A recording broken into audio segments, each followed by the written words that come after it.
Hello everyone, your boy is here, Today we're gonna reaction to SCP-3887 Monster Under the Bed.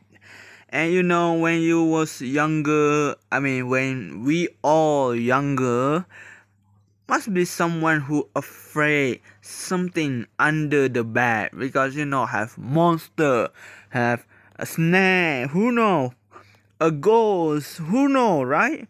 Like when you was young that happened. And tell me, comment down below, is are you guys afraid like monster under the bed until now? For me, to be honest, I do not have like the bed, the how to say, the bed, like my bed is at the floor, only the bed, not the wood thing that support the bed, the you know what I mean, the on top of that. But yeah, as I say, we're gonna reaction to SCP-3887. So before we gonna reaction, make sure to like, subscribe, and turn on that notification. By the way, congratulations to Dr. Void, get 400k. Right now 406k right now. So let's support him. Let's support his channel, and do not forget to like and subscribe. Turn on that notification to my channel too. Okay. So yeah. No more talking, let's go to the reaction. As always, nice animation.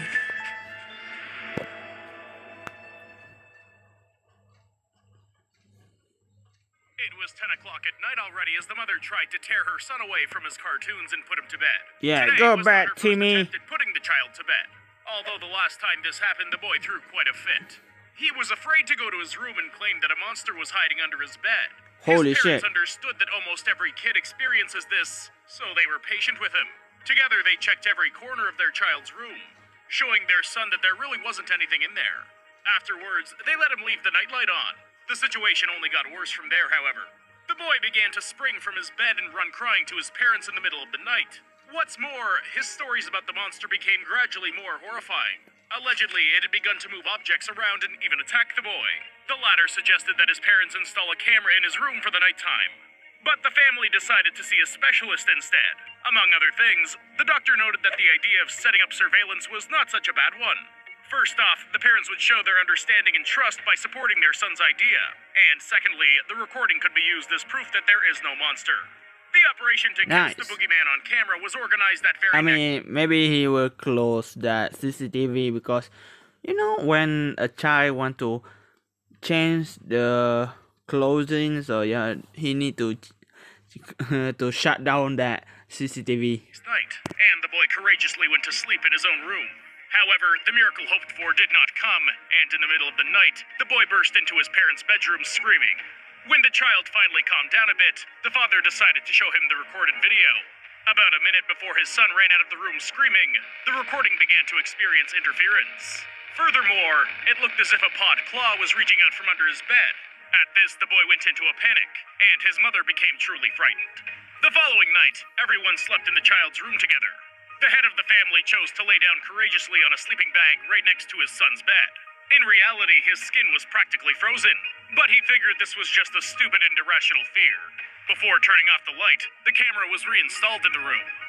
There was no need to look through the recorded video this time. Both mother and son woke up to the hysterical screams coming from the head of the family. Out from under the bed, he was crawling on his stomach. Right at that moment, a clawed paw fell onto his back. And then... What is that? It's almost like a goblin. I don't know, but it's ugly. The monster emerged completely. As all three members of the family were screaming in horror, the creature in the that face almost like, the mean one, that the with I think the black guys turn off his light and put a camera, and he teeth is so, how to say, white. I was like, my god, he must mean cleaning his teeth or brushing his teeth perfect every day. Looked at them and then smacked its lips. Do you think this is the part where I tell you that the Foundation has now caught this monster and it cannot get to you? Not so fast there. This is just one example of hundreds, or should I say thousands of such incidents. But we're not going to talk about this particular monster, but instead about another representative of the same species. Oh yes, you heard that just fine. There are many. SCP-3887 first caught the Foundation's attention back in 2014. A 24-year-old resident of Missouri went to a party with her friend Miss Robert. The latter treated the girl rather poorly, publicly humiliating her. As it turned out, this was actually nothing out of the ordinary for their relationship. Yeah. Apparently, though, it was on this particular evening that the woman's patience had run out. Because out of nowhere, a dreadful creature appeared under the table and snatched her rude friend. As a result of the incident, Miss Robert lost her limbs, and the anomalous couple ended up at Site 17. And by couple, I mean the Missouri woman and her personal monster under the bed. The first in the Foundation to be designated SCP-3887. Wait, what? Oh, so this woman is SCP? I was thinking that motherfucker is... The girl herself is an ordinary person with no anomalous properties, but her, friend, SCP-3887-B, is an anomalous entity belonging to the Euclid class. The object is a gray-green... I just realized. Is that a chest, a booby, a booba? Oh my god. Body stands about 7 foot 8 inches tall, has excessively long arms and yellow eyes with no pupils whatsoever. The creature also has 2 horns on its forehead, much like a scimitar oryx, and its head, neck, and shoulder blades are all covered with long black hair. That's not all. SCP-3887-B has a long rat-like tail and 3 rows of teeth, just like a bull shark. It also has a large chest and, according to Foundation scientists, that is not chest, that's a booba. Male and female reproductive organs. Genetically speaking, the creature resembles humans, the aforementioned antelope, Carcharius taurus, Rattus norvegicus, and Rhinella marina, aka the cane toad. It's pretty clear SCP-3887-B got its skin from the toad. A component unfamiliar to Foundation researchers was also found in the object's genome. The entity is sapient and can speak, but primarily acts as a listener of sorts for its human companion. Due to the long front limbs, the monster tends to move around on all fours with a hunched-over back. Doing so, it can move to the nearest dark corners and simply disappear. It was impossible to establish exactly how this process occurs, however. This is partially because the presence of SCP-3887-B interferes with digital video recordings. The closer the creature is to the recording device, the worse the quality becomes. And the creature most often hides away from the light. Illumination above 20 lux will burn it, causing blisters and open wounds. This is the approximate illumination encountered when under the ocean at a depth of 50 meters. By the way, a person needs about twice as much light to read comfortably. Thorough tests have shown that the monster can appear under any object SCP-3887-A considers to be its place to sleep. The only exception thus far was the incident at the party with Miss Robert. There are also no other recorded instances of SCP-3887-B causing physical harm. On occasions, she'll treat the Foundation staff with contempt, but does not show actual aggression. Okay, you say that SCP is a good one? Maybe? It has no wish to harm the girl herself. SCP-3887-A by its actions. As it turns out, they have a friendly and warm relationship. They talk to each other often, and the object shows an unhealthy obsession for her friend's socks and uses them as food. Most likely, the creature can digest anything as food, but its main source of energy is fear, stress, and anxiety. Oh, okay. The girl said that the object first appeared during her childhood. Also, she calls the monster Grenda, by the way. The young woman believes that it was her childhood fears that brought about the appearance of the creature. The main horror story she heard included rats and a bull shark with huge teeth. And according to her mother, she seemed to be afraid of the breast during infancy. At first, Grenda manifested itself. What? Horror story she heard included rats and a bull shark with huge teeth. Okay. And according to her mother, she seemed to be afraid of the breast during infancy. Afraid with a breast. Wow, you are a girl, but you're afraid with a breast. I don't know. Is that? I do not know. In this world, will have kind of like that, but I think most of the girl who flat will like jealousy and hopefully he has a big chest, but this one afraid with a big chest. Wow, really, bro. First, Grenda manifested itself like a classic boogeyman. It scared the girl, sticking its long tail or arms out from under the bed, moving things around or stealing them outright. But the child eventually grew up and the creature began to appear less and less often. One time, when the girl's parents were fighting, the monster reappeared and touched her. And then the unexpected happened. They began to speak. After this incident, SCP-3887-B would appear whenever the girl needed friendly support. Scientists have also managed to communicate with Brenda. The latter told Dr. Tanner that there's a whole race of bedside monsters that feed on fear. Their primary sources of food are children, since they make for easy prey. Additionally, almost all the representatives of the species are rather rude to people. It turns out that Brenda had become attached, as to put it, to its child. Why and how this happened was not specified, although it just let slip that the girl was always innocent and sweet, and also kind to the creature, even when she was afraid of it. Thus, SCP-3887... if that thing under my bed, burn it. Put a nuclear bomb. Boom. -B decided that the child was feeding it by throwing socks at it.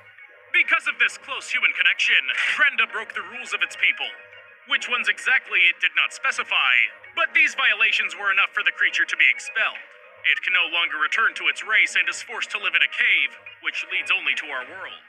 Dr. Amelia Garden learned about SCP-3887-B's place of residence directly, having entered the lair, albeit not voluntarily.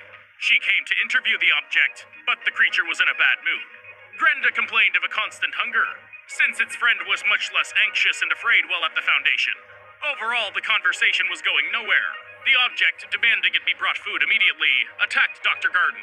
The incident occurred when SCP-3887-A was absent from the cell, and so she was immediately returned.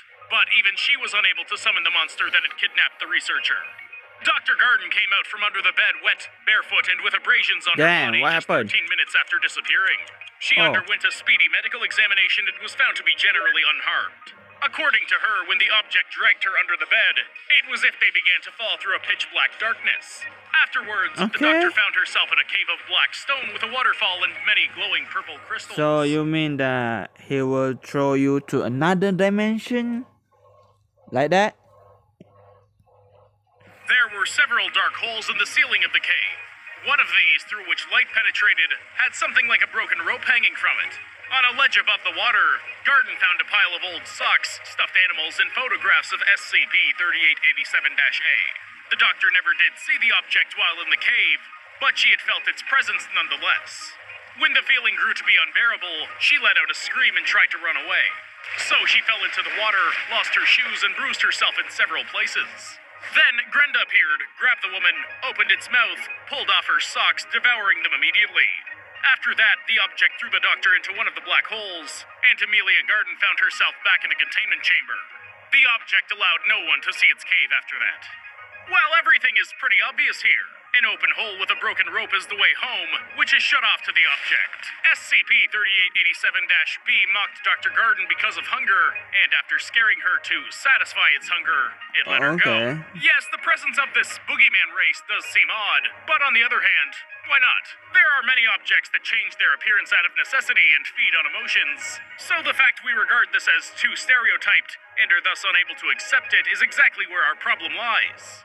If you've met any of the boogeyman relatives of SCP-3887-B, be sure to tell us about it in the comments below.